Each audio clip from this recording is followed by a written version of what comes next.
Welcome to Tennis Takeaways with Lisa and Dewey. I'm Dewey Evans, a tennis evangelist in Austin, Texas.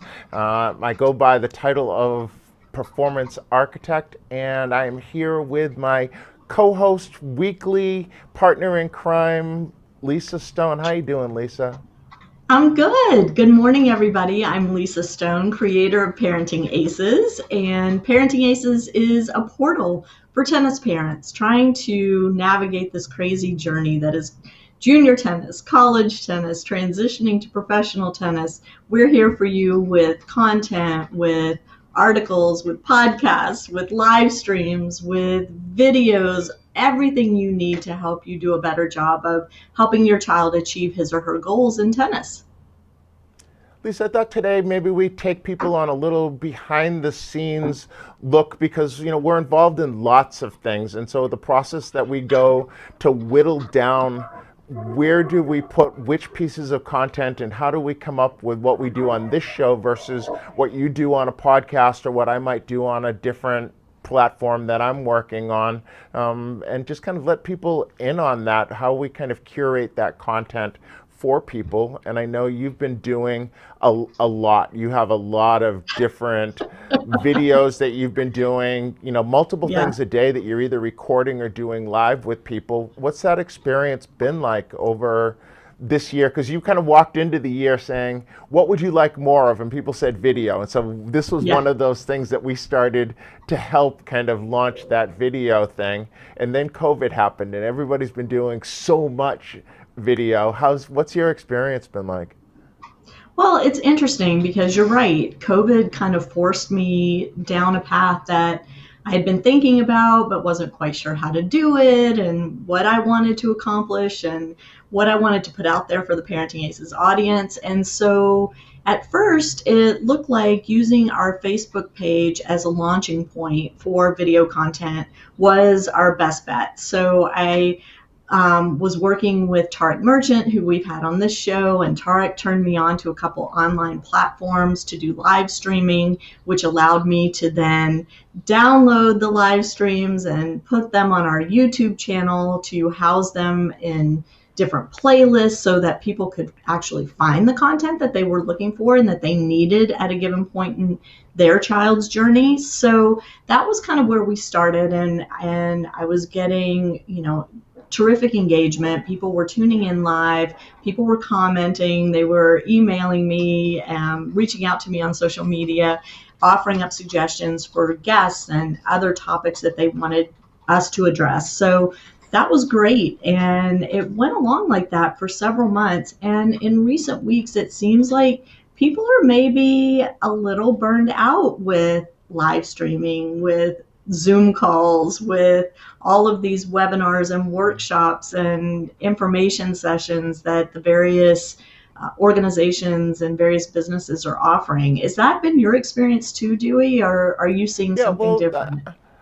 I think what happened is everybody started very basic. Right? In order to connect, everybody had to jump on and do something. So Zoom calls were the norm, and it ended up being a bunch of people in little boxes, and everybody jumped to be able to do higher quality things. So StreamYard and Ecamm and a lot of different little platforms came on to allow people to do a little greater production value than what they were doing already. We were using a software called vMix, which allowed us to add lower thirds and titles and bring in video and do some things that these other platforms are allowing people to do at a level.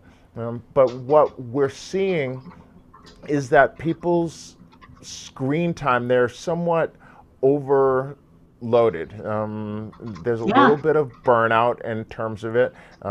I tend to like to watch regular television a little bit because I don't necessarily want to be interactive with the camera and know where it is all the time. I really just want to be able to sit back. So I've been watching the French Open a little bit, somewhat passively, but in my world, it's actually also changed back because I'm doing some broadcasting of tennis events, have one coming up later on in October. So I'm kind of looking at television being able to do some things that we would have to do, right? So normally they have the cameras way up at the top of the stadium and they have these great Yeah. views because they have to, right? There's people sitting in the seats, so they can't put a camera right in front of us ticket that's being sold. But now that those people aren't in the stands, they're placing cameras at about the level of a fence line and more cameras on the side. And so some camera placements that we're able to do just at a regular tennis center.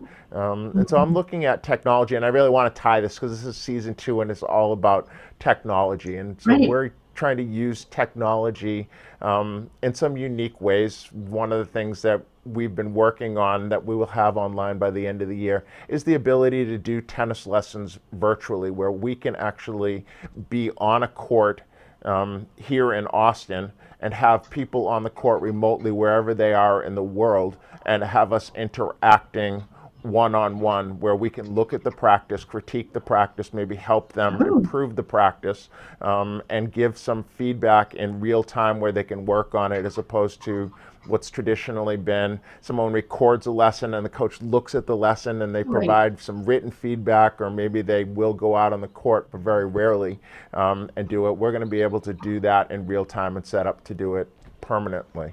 Um, so that's something that I think is going to be really cool. It's a different, something different than what I see a lot of people doing.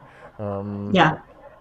and Yeah, I mean, so, it's amazing the technologies that are coming out, and as you mentioned, our season 2 here, we've been focusing on technology and innovation in our sport.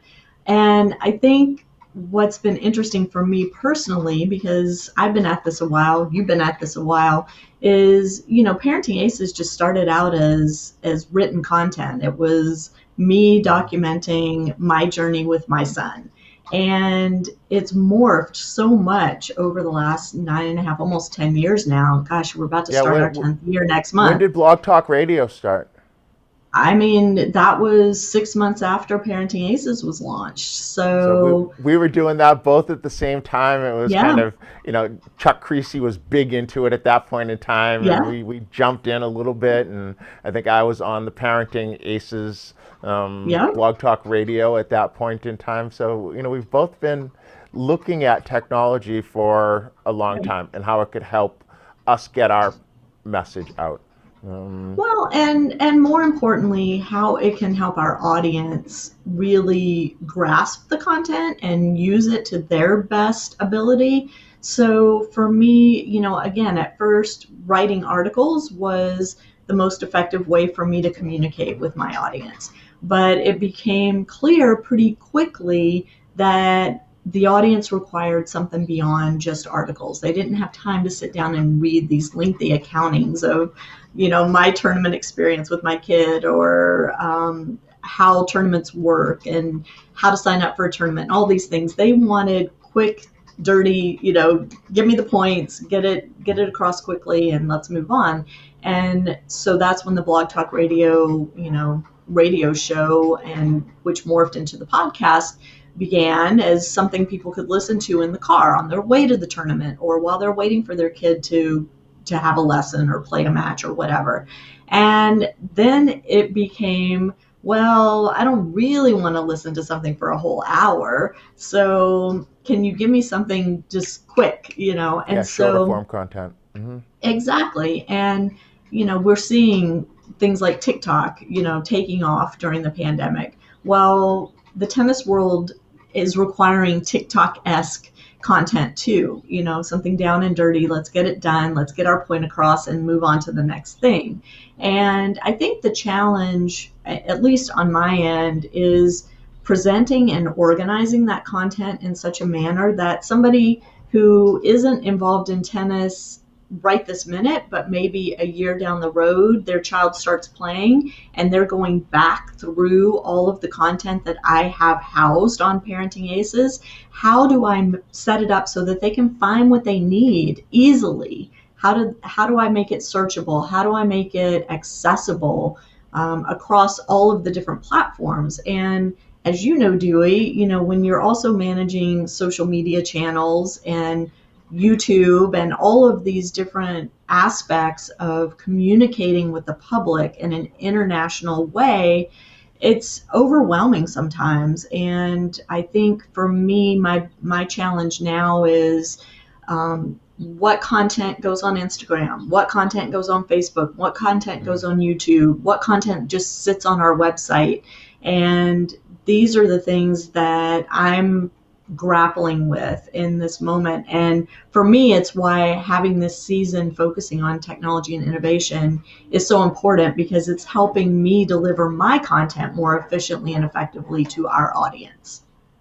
Yeah, it's hard being a one-man band or a very, very small team, right? So there's the challenge of being able to grow to scale to a place where you have people who are focused on specific channels and curating for those specific audiences. Mm-hmm. I've came to a conclusion, and I shared it with my very small team within the past month of, well, it kind of comes back to, we started very early on in this. I had a heart attack, right? So we if we go back in the shows, we can talk about, I came back, and like the week after I had the heart attack, I had the heart attack, I think on Yeah, a Friday or something, and we were doing this on we did a show Wednesday. on, yeah, we did. And so, I saw a saying that Confucius had of we only have recently, that we only have two lives, and the second one begins when we realize we only have one. And my heart attack was that kind of moment to where I recognized that. And so I Mhm. came to a decision, and I shared it with my team within the last month of my goal for this entire second life is to make sure that I find a way to tap into this brain and get all of the information which is in there, useful or non-useful to anyone and everyone, and get it out in the ether. That failure would be Yeah. if I die and there is still something that I feel like I have held as a secret within me. My goal is, whether it be information about my childhood that I want to share with my kids, or information as a tennis parent, or information as a coach to people who have had very, very rough journeys and places where I failed as a coach, because any coach that says they've only been successful is just one of those liars, and there are lots of them in the media these days. So we've all had failures, and I want to share the failures as well as the successes, because it's Sure. important for people to recognize, oh wow, that's where he said, yeah, I'm on that path, I need to make a turn and go someplace else. It isn't always just about the great things.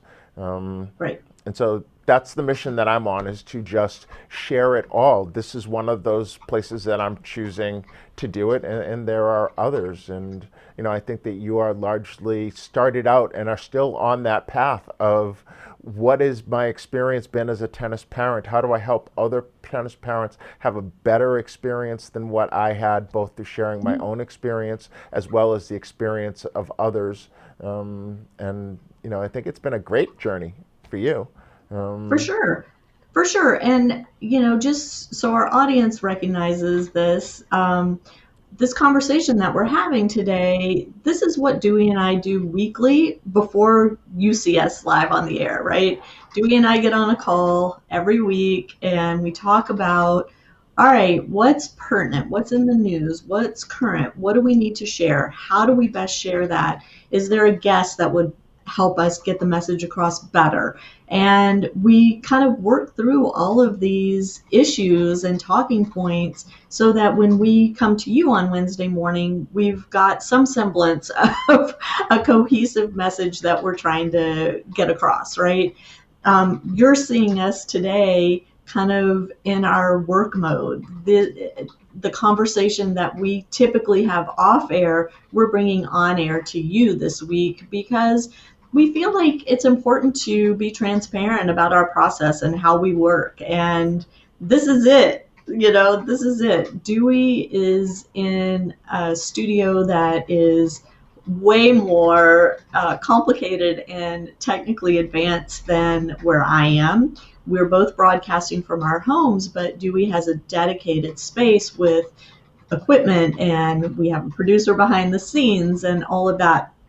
On my end, you may hear my husband typing in the background, because he's at his desk and I'm at my desk, which happen to be in the same room. Mhm. And I'm on a webcam with, it's a little more sophisticated than what came in my laptop, and I have an external mic that's a little more sophisticated than using my laptop, and I have an earpiece that allows me to hear clearly and, keep tabs on what's going on in this conversation. And all of those have But been upgrades, right? right, Since we've been talking, that since you've we added started, yep. the earpiece so that you added the external microphone, you The added light, the I have a external light now. camera, a light, and there are things that you started where you were. You had means to Right. bring in yourself to a production, and then you said, "Oh, wow, well, audio," because people still tend to listen to things in audio, even though there's a picture attached. People will just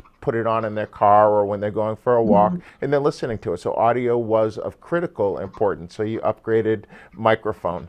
And then, there was, well, okay, that what happens if I bring in another cam so that my computer camera is only at 720, but if I bring in another camera, I can get it up to 1080 so it looks a little better on a bigger screen. And how do I do that? Right. But then lighting is important and all of those things. And sometimes I break. So I'll be honest with you. Sometimes we're on this, and I've broken things on purpose. Not broken them on purpose. I've tried different things out to see how they will work, and some of them tend to work better than others. I will use a different camera, or I will use a different microphone. If you see in the last couple of weeks, I have on a lav microphone. Most of the time, I have a shotgun microphone. When I was sitting at the table, I had a microphone that was on a boom arm that was sitting in front of me, and all of them coming in different ways. Sometimes, today, I am coming in wirelessly. So my mic is attached to something wireless, and then it goes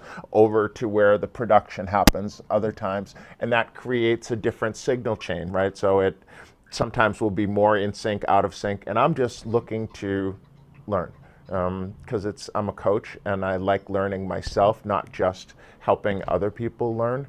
And this has been a great journey, and we do it every single week. We look at what's on the television behind me, or where is the Parenting Aces banner in the background today. Yeah. You put up the tennis racket that people will see behind you. That's something new for the set on this Yeah. show. Ooh, there we go. It's back there. So filling dead white space. Right. All of those things, as people, to bring that back to the original discussion, as people are doing more of these things, getting a little more sophisticated in what your background looks like, making things a little bit more appealing, have a higher production quality, I think is going to be important to our audience. If they're going to spend time watching us versus watching somebody else, I think it's important that we make that experience as good as we can. Content will always be king, right? That what we Yeah. talk about and Yeah. how it helps always rules the roost. But if we can do things to help it look a little bit better, that's something that I would like to do, and certainly Well, help others in the tennis world. sure. And to put it in terms that I've used lots of times on Parenting Aces, and I know you've used lots of times, Dewey, we both have a growth mindset, right? We are open to learning. We are open to change. We are open to trying new things. And this is what we do every week. We have our production meeting. We talk about different ideas. Okay, well, this didn't look so good last week. What do you suggest that I do to make it look a little better? Or, hey, have you tried this piece of equipment or this software to help things, move along a little bit better? And so that's where we are. That's what we're hoping to share every week is our growth, but using our growth to help those of you tuning in grow as well as you try to help your kids, whether you're a coach, whether you're a parent, whether you're a player, and you're just trying to learn. We're trying to learn too. We're here for you, and we're open to your ideas and suggestions. So And please, we'd if also you like to have, help you. Yeah, if you would like of course, our help in your what you're doing, either in your Zoom calls for work or something else, certainly reach out to Lisa. She can, be reached at lisa@parentingaces.com, or you can reach out to me at deweyevans@gmail.com. We are here to share whatever information we have that will help you along in your journey. Um, for sure. All Santa right, Ana back to wins the in French California. Open.